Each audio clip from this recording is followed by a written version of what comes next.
Understanding stress. Stress is often described as a response to pressure, work deadlines, financial concerns, health challenges, relationship conflicts, and uncertainty about the future. All of these are commonly named as its causes.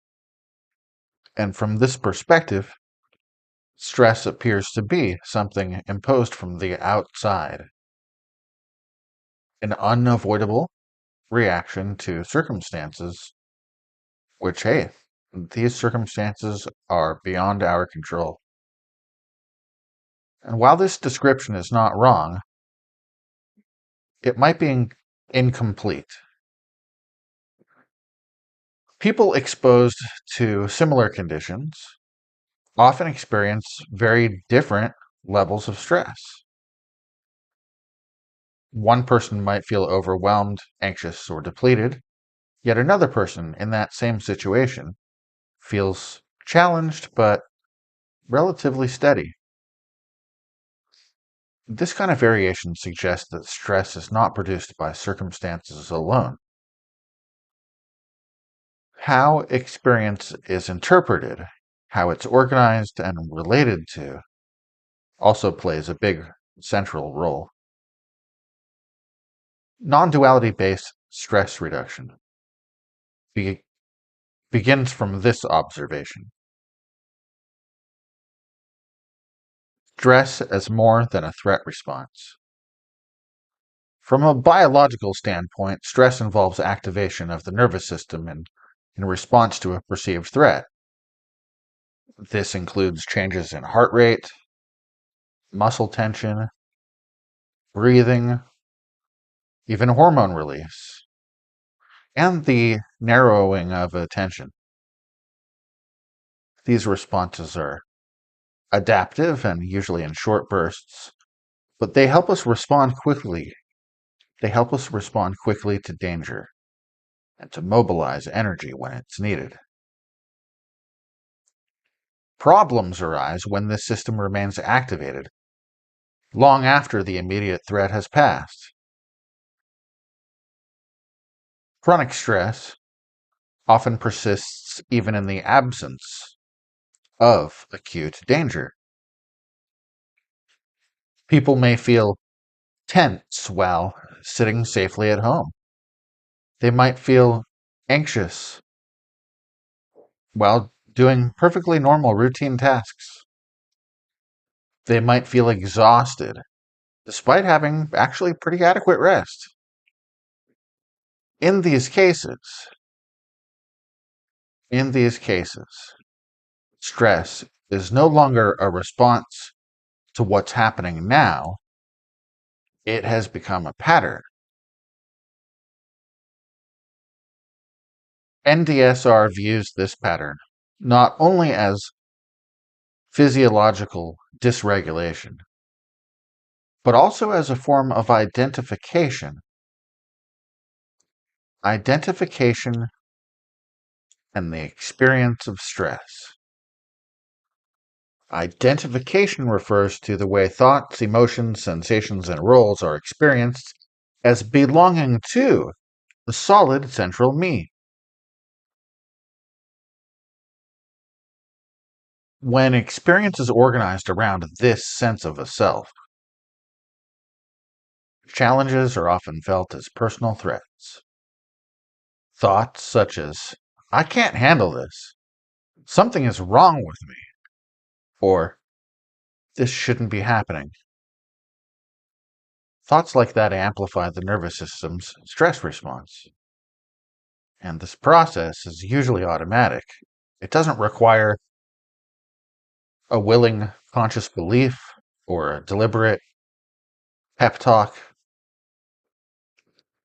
Identification is deep, often operates beneath awareness, shaping how experience is felt, way below what is even thought.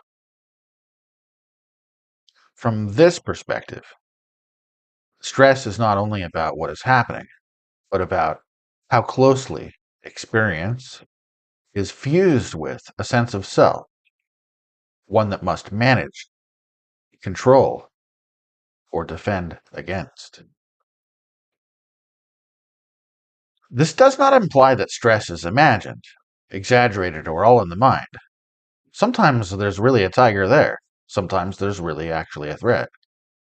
Bodily sensations, emotional reactions, and external pressures can be very real. What changes is the context in which they are experienced. Why conventional stress reduction sometimes plateaus.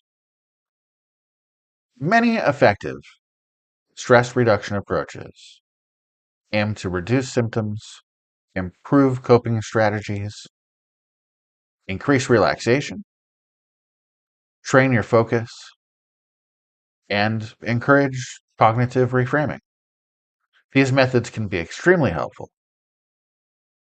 They often lead to measurable improvements in well being, emotional regulation, things like blood pressure, and resilience. However, some people reach a plateau. They may become skilled at managing stress while still feeling fundamentally strained. Effort increases, techniques accumulate, but a subtle sense of pressure remains. NDSR does not replace these approaches. Instead, it adds a complementary dimension by addressing the structure of identification itself. Rather than asking, how can I manage this experience better? NDSR gently introduces a different question. From where is this experience being known?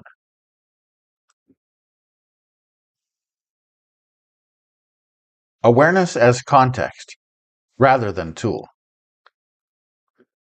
In everyday life, awareness is usually taken for granted. Attention moves from one object to another: thoughts, sensations, tasks, to-do lists, worries, without noticing the background presence that allows any of this to be known. NDSR invites attention to turn towards this background presence, not as an object to be analyzed, but as a lived context. And this shift is subtle. It does not involve concentration, does not involve visualization, does not involve effortful control.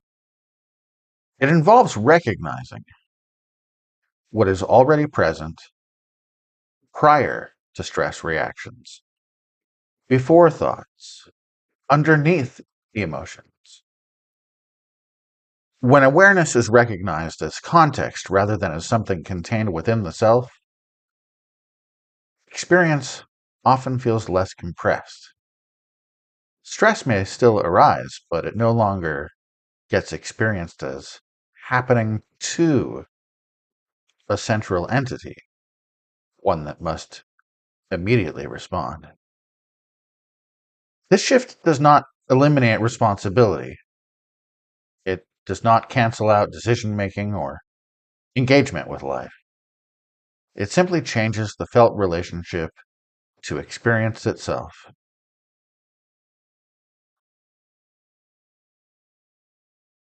Stress without elimination. Here, it's important to be clear about what this program does not promise. NDSR does not aim to eliminate stress entirely. Human life includes challenges. It includes uncertainty, loss, and daily effort. The goal of this program is not to create a permanent state of calm or to completely bypass all difficult emotions forever.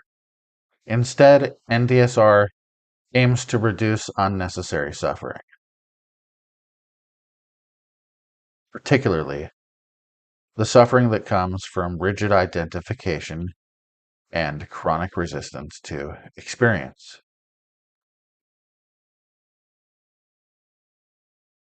Many people report that as awareness becomes more familiar, stress responses arise and resolve more quickly. Emotional reactions feel less personal and less overwhelming. The body recovers more easily from activation, and a sense of peace becomes available even during chaos and difficulty. Now, these shifts are often gradual and uneven, a little here, a little there. They don't follow a straight line, not usually anyway. But what this program emphasizes is that this is about direct experience rather than belief. This is more about gradual familiarity rather than one big dramatic insight. We emphasize safety, pacing, and especially integration. One big insight isn't usually enough for people, which is why this course is 8 weeks and not 1 hour. Lastly, we emphasize practical application in daily life. Nothing in this program requires you to adopt a particular worldview or to reject your existing understanding of yourself. The invitation is simply to notice how experience organizes itself. When awareness is recognized as more fundamental than your identification.